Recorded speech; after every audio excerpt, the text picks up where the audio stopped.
You're watching more SWAT vehicles pull up. We know that the suspect is armed. He's sitting in his car.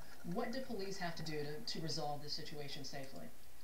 The first thing they want to do is talk him down. They want to dang, look at the SWAT. Find out what the problems are, the things that are concerning him right now, and what they can get him to do to put that gun down and make it safe for everyone.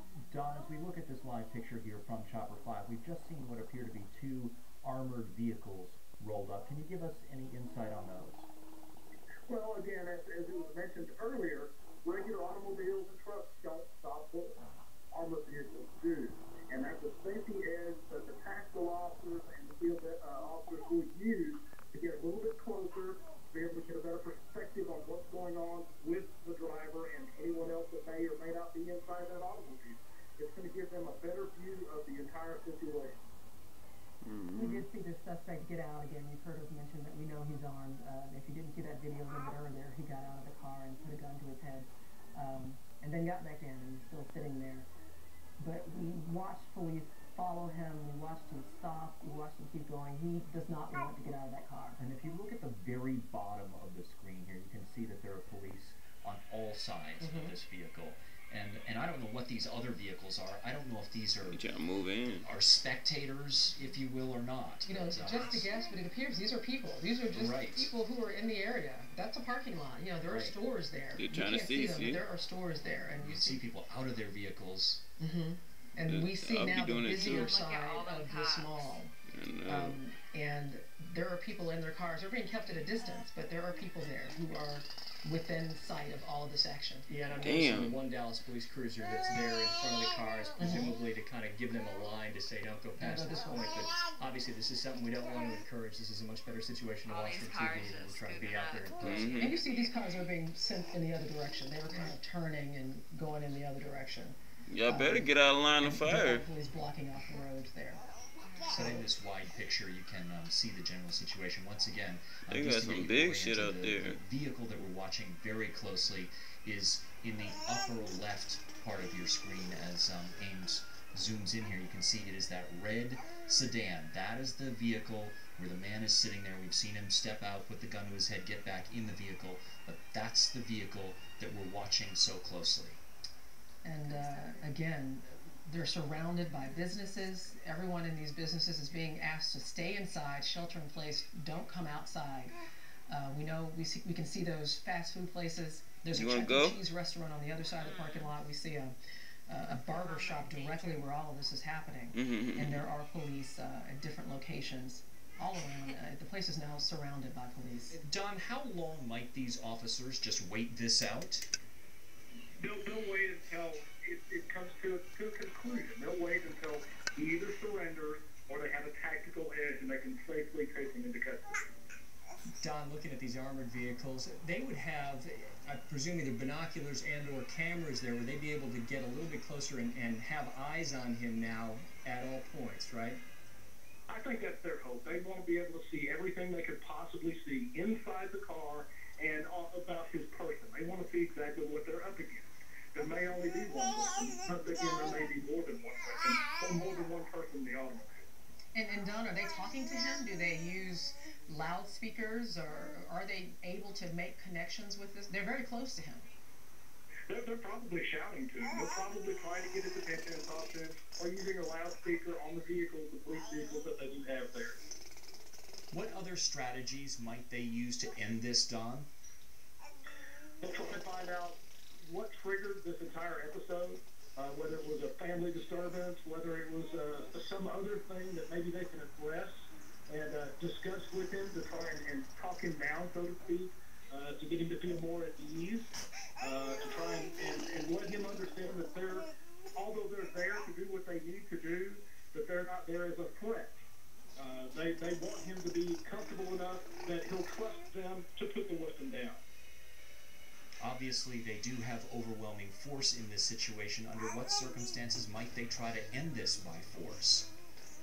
Well, it all depends on the suspect at this point. If the suspect makes an overt action toward the officers, they will take whatever action necessary to end it at that point. And you did say that if they see a tactical advantage, can you guess, or are you able to say what type of tactical advantage Look. would police be able to see He's out. here to bring this to an end? Would it be him stepping outside of the car? If they could get to him, Okay, now he is getting out. Oh, He's down on the ground. He has. it looks as though he may have.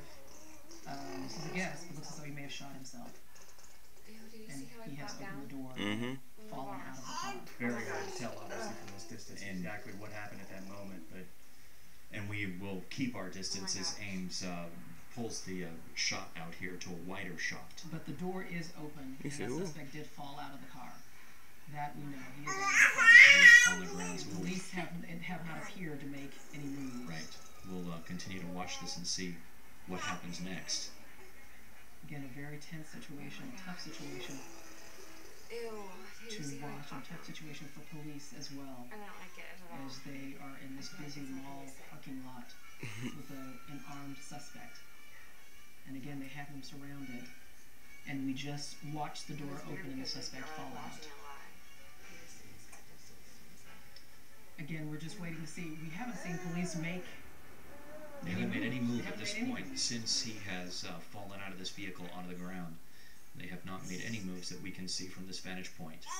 There might be somebody in there still if he committed suicide. So we are watching and waiting to see what happens next. What NBC5's Ken Kaltoff is on the scene there. He joins us now on the phone. Ken, what can you tell us from there on the ground? well, gosh, there are a lot of police cars in this area here, certainly well over a dozen circling the suspect vehicle that pulled off into the Southwest Center Mall parking lot. There are a lot of citizens around here, too, and they aren't very far away from the suspect vehicle. We heard a couple of shots here just a few minutes ago. 1, 2, 3, 4 shots, it sounded like. And the police officers have sort of advanced a little bit. They seem to be trying to figure out exactly what occurred. What did you see from your vantage point from up above? Have you seen the officers advance on that car? I'm having a little trouble seeing the car from my spot. We have not, Ken. What we have seen is the door to the vehicle open and the man in the vehicle fall down onto the pavement, and that is where he is right now. So we don't know what has happened, though. You said you heard shots. And right now we see police advancing, guns Yes. drawn. They are walking closer. There's at least 4 to 6 police officers there who are moving closer, and they're checking on him now. Guns drawn, they are inching closer to the car. They've been blocking the traffic in many points all around this area, trying to stop people from approaching closer. And there were so many. I think he police banged cars that himself. There were a lot of citizens very curious about what was going on here. I see an ambulance pulling up there closer now. Police have moved in closer. The suspect has not moved. He banged He is still on himself. the ground from where we saw him a minute or so ago when he opened the door and fell out. We have not seen the suspect move at all. Here comes the ambulance The that Ken ambulance is was moving. mentioning. We see the 2 armored vehicles moving closer. Once again, it's that red I think he sedan banged himself. to the left of the center of your screen that we're watching. And now that tactical vehicle has moved in and blocked our view of that suspect who is on the ground. So now police are moving around. The ambulance has moved in. Again, we saw this man point a gun to his own head earlier in the standoff. And right now, again, we don't know exactly what's happened, but we know that he opened the door and he fell out of the car, and he has not moved since. Over here on the left-hand side of your screen, this is videotape from earlier. You see him step out of the vehicle, put the gun to his head. Nothing happens here. And then he eventually gets back in this vehicle. And he may have stayed in, I think that was maybe 10, 15 more minutes Right. until this happened. Right. This picture on the right-hand side of your screen, this is a live picture we're looking at from Chopper 5. And on the left, that is tape from earlier. Okay, this is the live picture. And there you see, once again, the red sedan. And that shadow on the ground there under the driver's side door of the red sedan, that is, we believe to be the man lying on the ground. And we're just getting confirmation now from Dallas Police via Twitter of what we know here, that the suspect is down, and they now have some more folks en route to the scene, including a police spokesperson who should be able to answer more questions about exactly what happened at the moment the suspect went down. We see a fire truck approaching the scene. So again, we saw the suspect armed, holding a gun to his head, threatening to shoot himself, yelling at police. He got back into the car for another few minutes.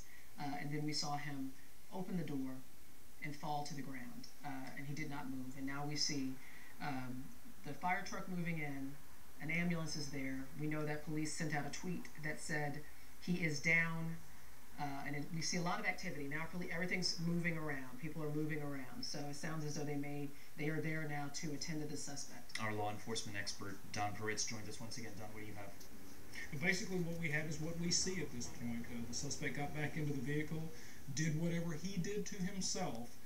We don't believe at this point that any officers fired any rounds, we believe that the suspect may have done whatever he did to himself and then fell to the ground outside that automobile. And then we have Ken Kaltoff, who's on the scene, and was saying he did hear several shots fired, which makes you wonder, did the suspect fire some shots prior to shooting himself? Was there some sort of exchange of gunfire? And that's something that will have to be determined later. That's one of the things that the Dallas Police Department Internal Affairs Division, the Criminal Investigative Division, Crimes Against Persons, they'll all be involved and look at those types of things to see who did what when. And we know that a Dallas Police Department spokesperson is on the way to the scene here, so we do expect to learn exactly what happened here in just a few moments. And of course, we will keep an eye on this situation, and we'll have a full report coming up on NBC5 First and Food.